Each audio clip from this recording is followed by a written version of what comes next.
Assalamualaikum warahmatullahi wabarakatuh. Di sini kami akan berdiskusi mengenai materi infrastruktur komputasi awan. Sebelumnya kami akan memperkenalkan diri masing-masing. Saya Raisa Amalia Mulyadi. Saya Rahmataya Tamimah. Saya Suci Sulistiawati. Saya Muhammad Hanif Dewanto. Saya Hisyam Mudofa. Saya Muhammad Fauzi Nur Fadilah. Saya Tegar Fisabilillah. Di sini kami akan mempresentasikan materi yang kami pelajari masing-masing. Yang pertama ada Hanif yang akan mempresentasikan materinya.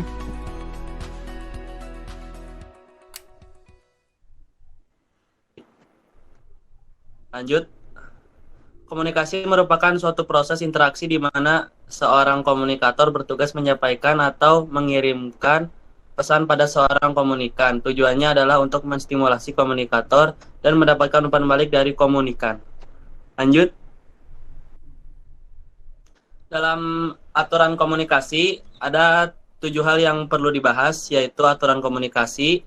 Yang kedua, menetapkan aturan. Yang ketiga, pengkodaan pesan. Keempat, pemformatan dan enkapsulasi. Kelima, ukuran pesan. 6, waktu. Dan 7, opsi pengiriman pesan. Lanjut.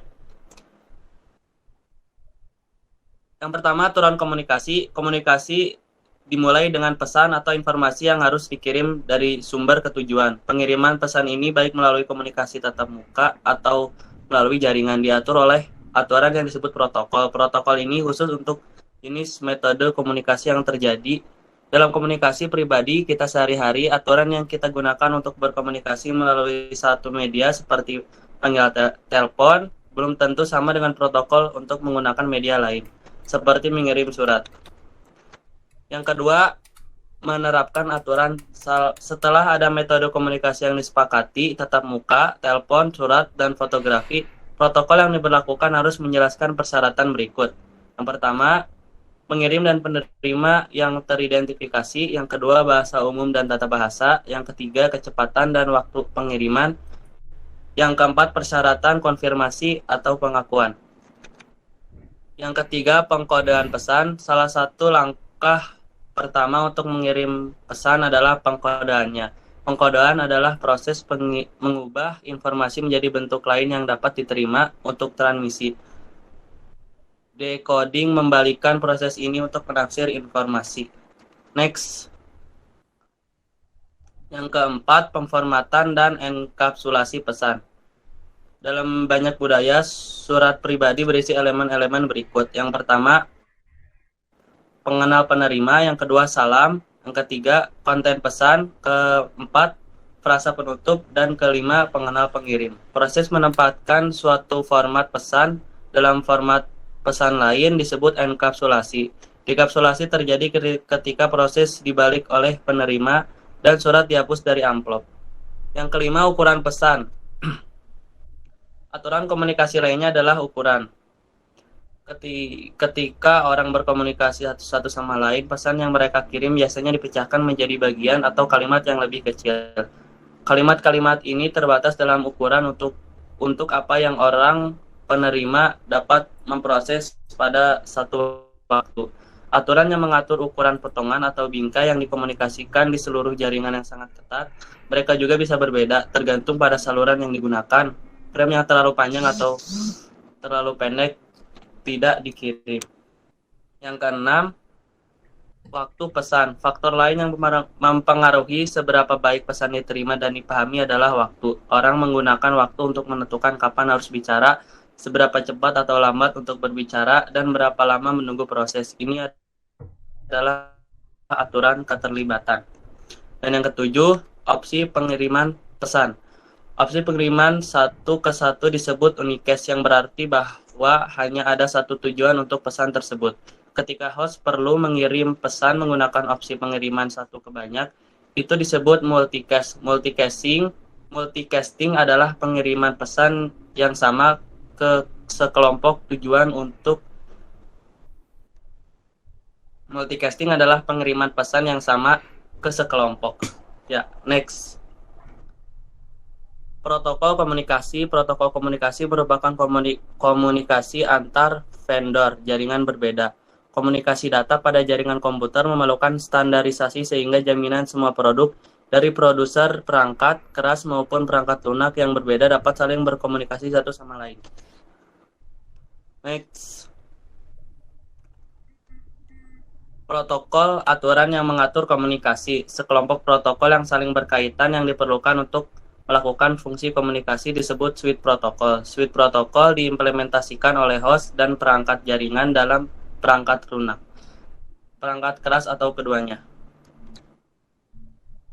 Yang kedua, protokol jaringan.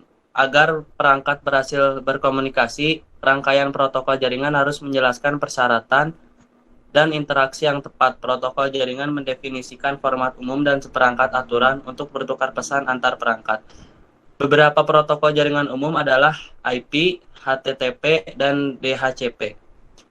Dan yang ketiga, interaksi protokol. Contoh menggunakan suite protokol dalam komunikasi jaringan adalah interaksi antara server web dan klien web. Interaksi ini menggunakan sejumlah protokol dan standar dalam proses pertukaran informasi di antara mereka. Protokol yang berbeda bekerja sama untuk memastikan bahwa pesan diterima dan dipahami oleh kedua belah pihak. Contoh dari protokol ini adalah Hypertext Transfer Protocol atau biasa disebut HTTP, Transmission Control Protocol TCP, dan Internet Protocol dan protokol akses jaringan. Next. Ya, sampai di sini ada yang mau ditanyakan? Saya mau bertanya satu. Apa pengertian dan fungsi HTTP dan TCP atau IP? HTTP adalah komponen website yang mengatur pertukaran data yang terjadi dalam internet. Protokol HTTP mengatur proses transmisi dan bagaimana format data dikirimkan. HTTP dan IP adalah suatu standar komunikasi yang dapat digunakan untuk bertukar data antar komputer oleh suatu komunitas yang tergabung melalui jaringan internet. Ya, paham? Paham. Terima kasih. Baik. Terima kasih untuk waktunya.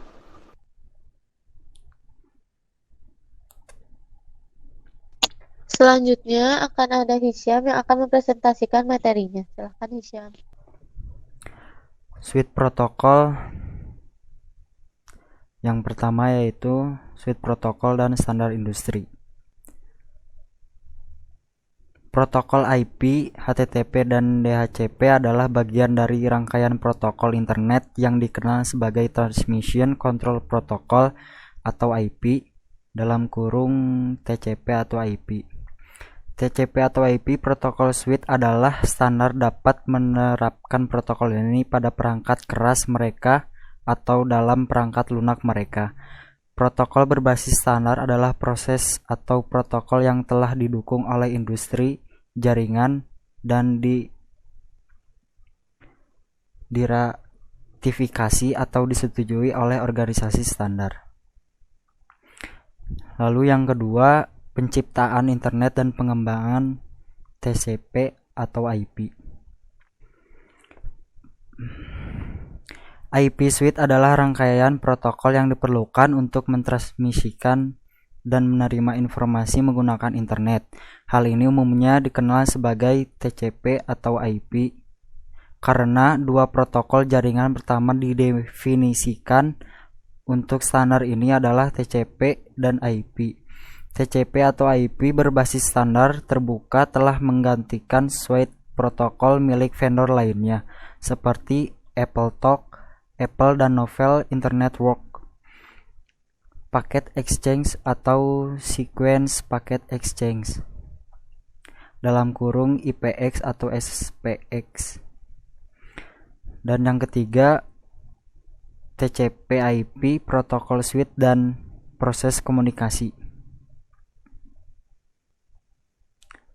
TCP atau IP protokol suite diimplementasikan sebagai TCP atau IP stack pada kedua mengirim dan menerima host untuk menyediakan end-to-end pengiriman aplikasi melalui jaringan.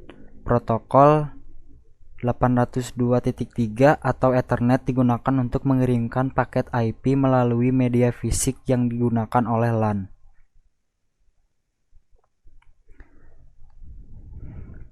Barangkali di sini ada yang mau bertanya. Mau nanya, Nanya apa? tujuan dibuatnya Apranet apa?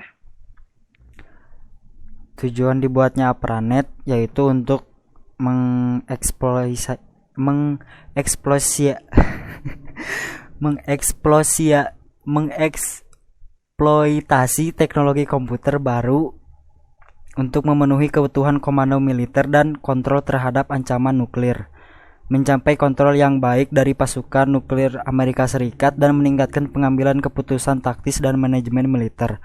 ARPANET memasukkan perhitungan terdistribusi dan perhitungan berulang dari tabel routing. Hal ini meningkatkan daya tahan jaringan dalam menghadapi gangguan yang signifikan. Routing otomatis secara teknis meragukan pada saat itu ARPANET dirancang untuk bertahan dan kehilangan jaringan bawahan. Karena alasannya utama adalah bahwa switch node dan tautan jaringan tidak dapat diandalkan. Bahkan tanpa serangan nuklir, ARPANET dioperasikan oleh militer selama 2 dekade keberadaannya hingga 1990. Udah paham.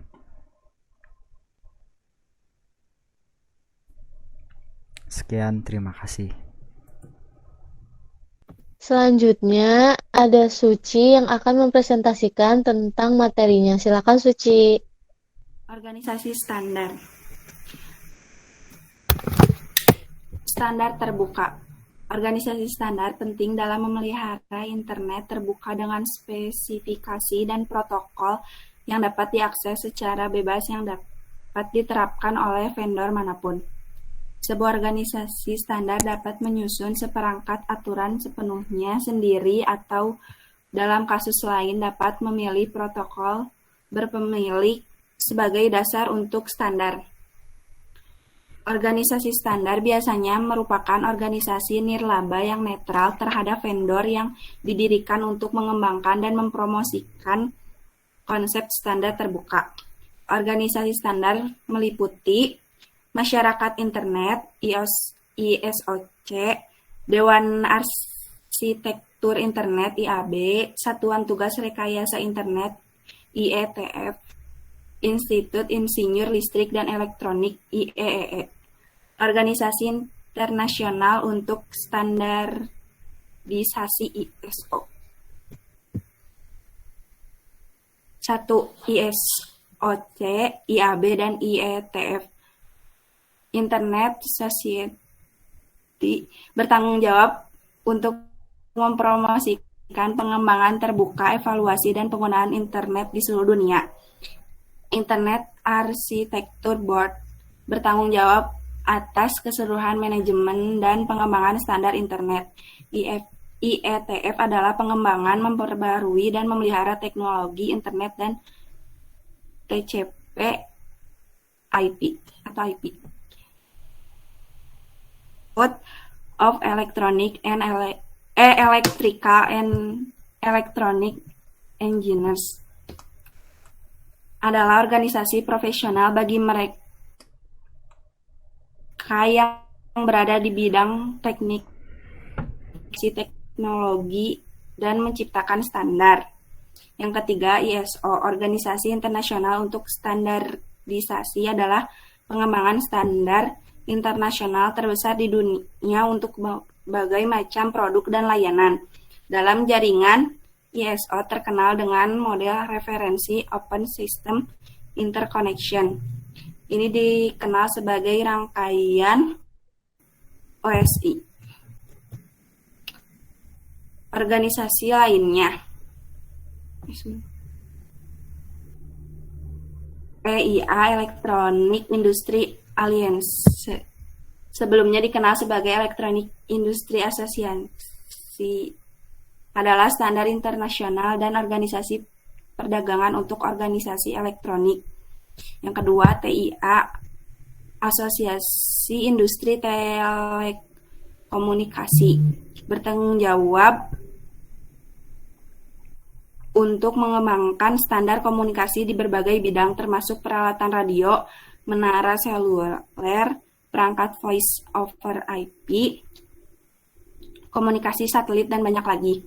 Yang ketiga, ITUT, International Telecommunication Union, Telecommunication Standardization Sector adalah salah satu organisasi standar komunikasi terbesar dan tertua, mendefinisikan standar untuk kompresi video, internet protokol, television, dan komunikasi broadband seperti digital subscriber lain. Yang keempat, ICANN, Internet Corporation for Action, adalah organisasi nirlaba yang berbasis di Amerika Serikat yang mengordinasikan lokasi alamat IP, pengelolaan nama domain yang digunakan oleh DNS, dan mengidentifikasi protokol atau nomor port yang digunakan oleh TCP dan protokol UDP. Yang kelima, IANA, Internet Assigned Numbers Authority, adalah departemen ICANN yang bertanggung jawab untuk mengawasi dan mengelola alokasi alamat IP, manajemen nama domain, dan mengidentifikasi protokol untuk ICANN. Udah. Ada yang mau ditanyain? Saya. Apa pengertian EITV?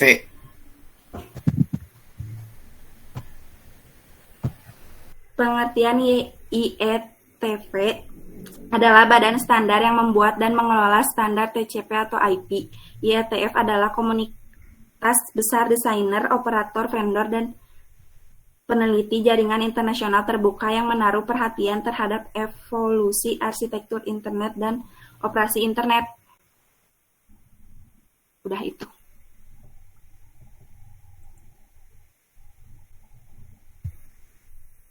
Baik, selanjutnya ada Fauji yang akan mempresentasikan materinya. Silakan Fauji.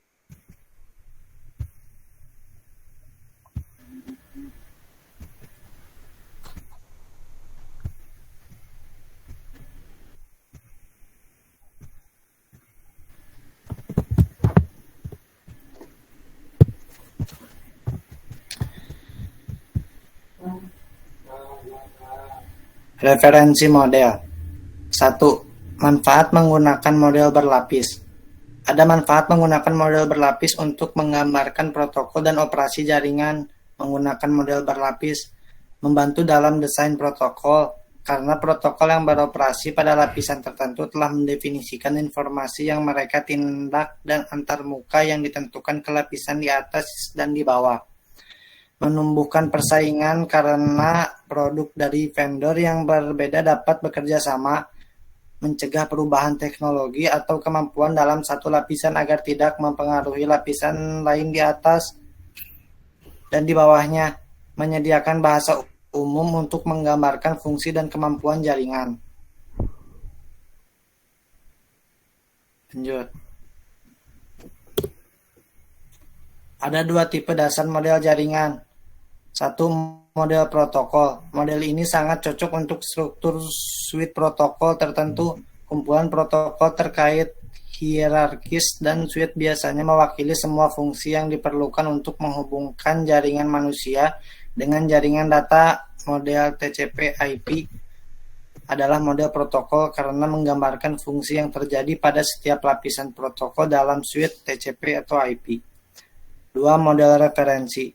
Model ini memberikan konsistensi dalam semua jenis protokol dan layanan jaringan dengan menjelaskan apa yang harus dilakukan pada lapisan tertentu, tetapi tidak menentukan bagaimana hal itu harus diselesaikan.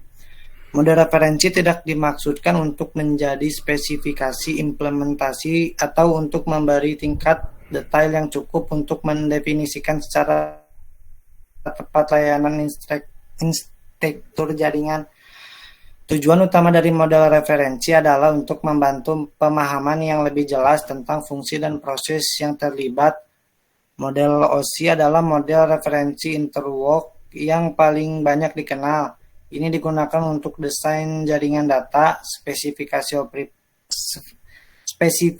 operasi, dan pemecah masalah. Lanjut. 2. Model referensi OSI. Awalnya model OSI dirancang oleh ISO untuk menyediakan kerangka kerja untuk membangun rangkaian protokol sistem terbuka. Visinya adalah bahwa kumpulan protokol ini akan digunakan untuk mengembangkan jaringan internasional yang tidak akan bergantung pada sistem kepemilikan. Model OSI menyediakan daftar ekstensif fungsi dan layanan yang dapat terjadi pada setiap lapisan ini juga menggambarkan interaksi setiap lapisan dengan lapisan langsung di atas dan di bawahnya. Lanjut. 3. Model protokol TCP/IP. Model protokol TCP atau IP untuk komunikasi interlock diciptakan pada awal 1970-an dan kadang-kadang disebut sebagai model internet. Definisi standar dan protokol TCP atau IP dibahas dalam forum publik dan didefinisikan dalam kumpulan RFC yang tersedia untuk umum. RFC berisi spesifikasi formal, protokol komunikasi data, dan sumber daya yang menjelaskan penggunaan protokol. Lanjut. 4. Perbandingan model OSI dengan model TCP atau IP. Protokol yang membentuk TCP atau IP protokol suite dapat dijelaskan dalam hal model referensi OSI. Dalam model OSI, lapisan akses jaringan dan lapisan aplikasi model TCP atau IP dibagi lagi untuk menggambarkan fungsi diskrit yang harus terjadi pada lapisan ini.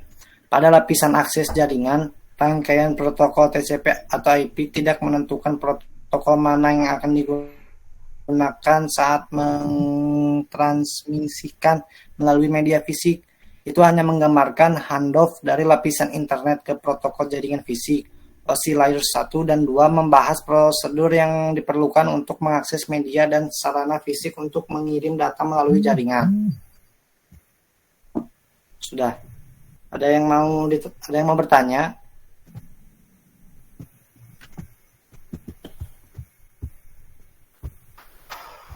Saya mau bertanya.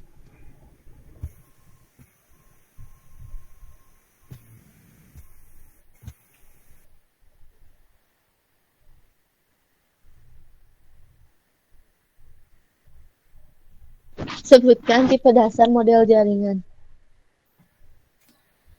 Ada 2 model atau tipe dasar jaringan komputer, yaitu jaringan peer-to-peer atau jaringan silent server. Jaringan peer-to-peer adalah jaringan di mana komputer-komputer saling mendukung, sehingga setiap komputer dapat meminta pemakaian bersama sumber daya dari komputer lainnya. Demikian pula harus siap melayani permintaan dari komputer lainnya.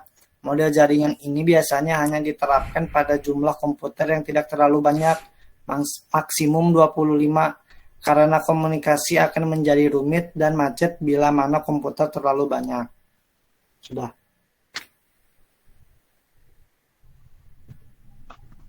Baik, selanjutnya saya sendiri yang akan mempresentasikan tentang materi yang saya pelajari. Memindahkan data di jaringan. Next.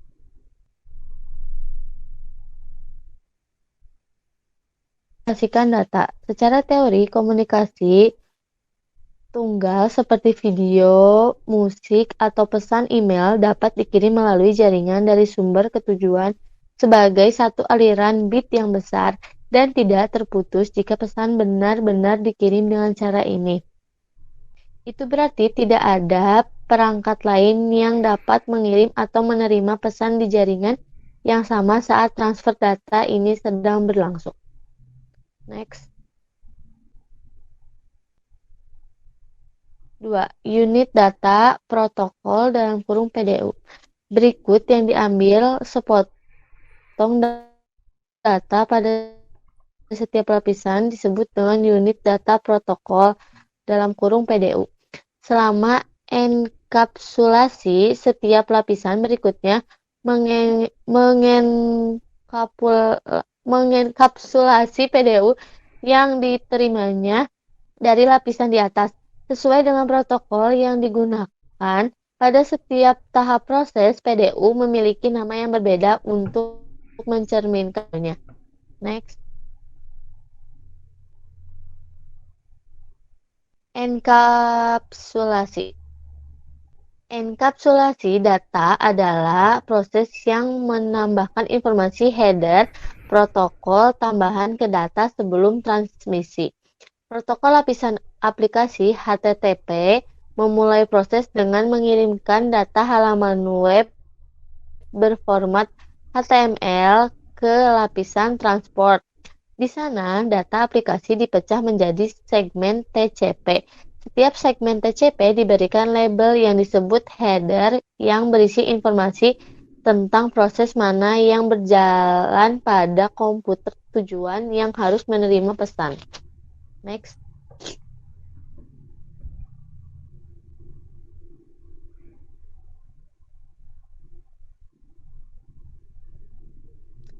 Yang keempat, deekapsulasi. Deekapsulasi adalah proses yang digunakan oleh perangkat penerima hapus satu header protokol. Data di deenkapsulasi saat bergerak ke atas, tumpukan menuju aplikasi penggunaan akhir. Klik tombol play pada gambar untuk melihat proses deekapsulasi. Selanjutnya. Aktivitas identifikasi lapisan PDU adalah bingkisan jaringan atau paket. Next. Sudah. Sampai sini apa ada yang ingin ditanyakan? Ada. Silahkan. Apa pengertian dan fungsi PDU?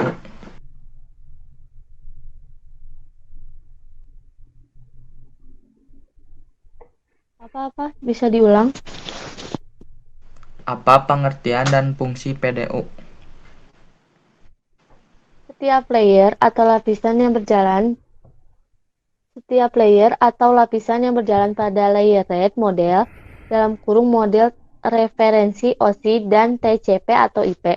Seperti yang kita ketahui, pada model referensi OSI terdapat 7 lapisan. Setiap lapisan memiliki fungsinya masing-masing, berurutan dari atas ke bawah, dari bawah ke atas.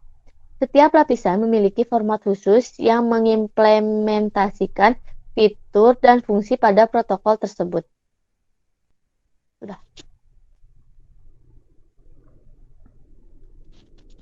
Selanjutnya ada Tegar yang akan mempresentasikan materi. Di sini saya akan mempresentasikan mengakses sumber daya lokal. 1. Alamat jaringan dan data link. Alamat logis berisi informasi yang diperlukan untuk mengirim alamat IP dari perangkat sumber ke perangkat tujuan. Alamat IP memiliki 2 bagian. Awalan jaringan dan bagian host. Awalan jaringan digunakan oleh router untuk meneruskan paket ke jaringan yang tepat. Bagian host digunakan untuk router terakhir di jalur untuk mengirimkan paket ke perangkat tujuan. Paket IP berisi 2 alamat IP. Alamat IP sumber, alamat IP dari perangkat pengirim. Alamat IP tujuan, alamat IP dari perangkat penerima. Alamat IP tujuan digunakan oleh router untuk meneruskan paket ke tujuan. Lanjut. Paket IP berisi 2 alamat IP. Alamat IP sumber. Salah ya.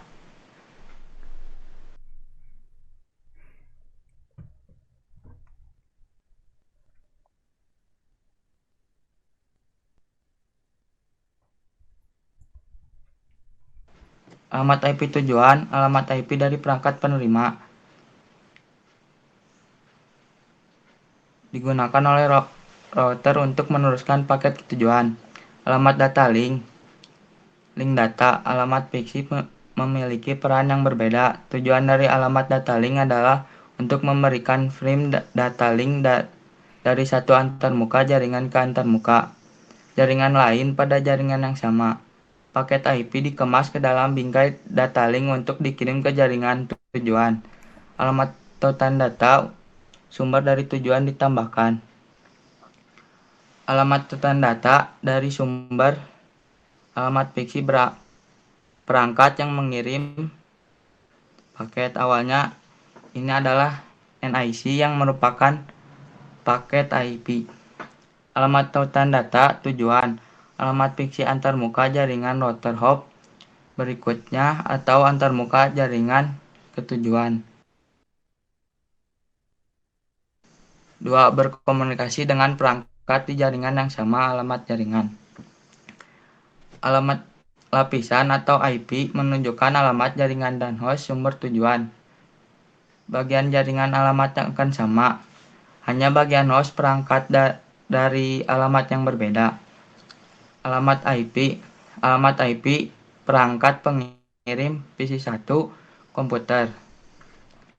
Alamat IP tujuan, alamat yang berangkat penerima FTP lanjut.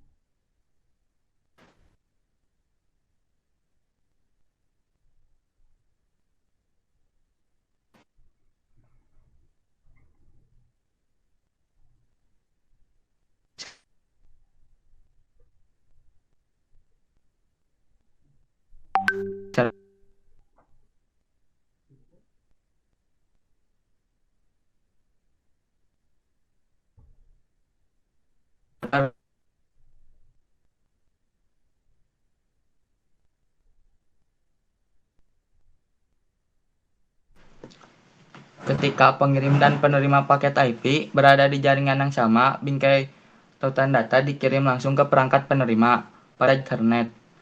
Alamat data link dikenal sebagai alamat Ethernet MIC.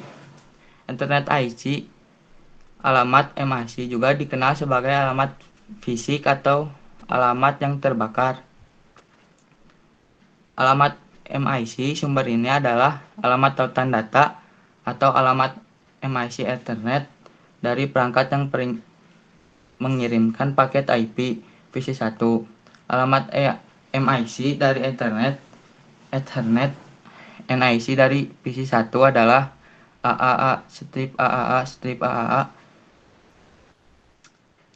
Alamat MIC tujuan. Ketika perangkat penerima berada di jaringan yang lain, di jaringan yang sama dengan perangkat pengirim, ini adalah alamat tautan data dari perangkat penerima. Dalam contoh ini, alamat MIC tujuan adalah alamat MIC dari server FTP. Lanjut. 3. Alamat MIC dan IP. Alamat MIC data diperlukan untuk mengirim paket IP yang dienkapsulasi dalam bingkai Ethernet di seluruh jaringan ke tujuan. Host pengirim menggunakan protokol yang disebut Address Resolution Protocol atau ARP. Untuk menemukan alamat MIC dari setiap host di jaringan lokal yang sama, host pengirim mengirim pesan permintaan ARP ke seluruh LAN. Permintaan ARP adalah pesan siaran. Permintaan ARP berisi alamat IP berangkat tujuan.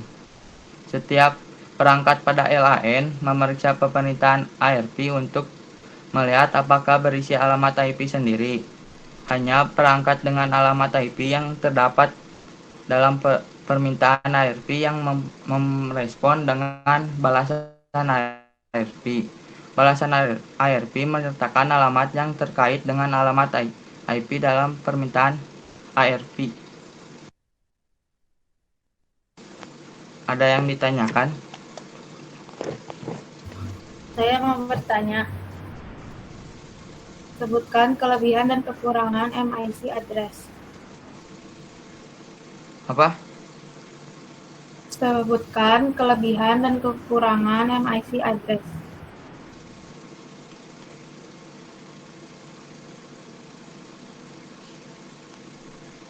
Kelebihan MIC address, setiap perangkat elektronik mempunyai address yang berbeda, beda atau unik. Kekurangannya hanya berfungsi untuk mendefinisikan identitas perangkat, tidak bisa menggantikan IP address. Dah. Selanjutnya ada Rahma yang akan mempresentasikan tentang materinya. Silahkan Rahma.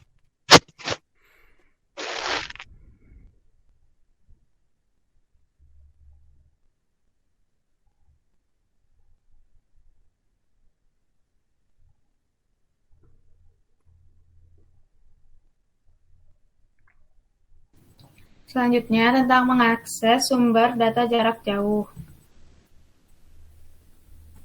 Lanjut. Pertama, gateway default.